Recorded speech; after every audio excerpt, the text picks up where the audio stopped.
Okay, I'll just show you how to pair a mobile to the Bluetooth audio system in this 2014 Volvo V60.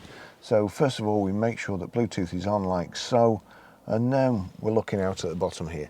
Over to the system, you've got radio, media and telephone there. So if we click on telephone, click telephone, no phone connected, and you've got OK to connect there. So click the OK button,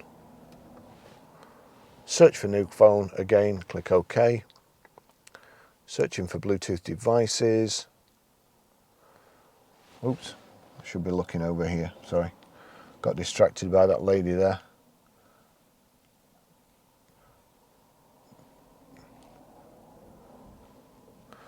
There we go. So turn the rotary control, Barry's iPhone 12, you'll see here. Just watch the screen over here, click OK. Connect for phone, click connecting. There you go. Does the numeric passkey match? Yes, so we'll click pair there and OK there.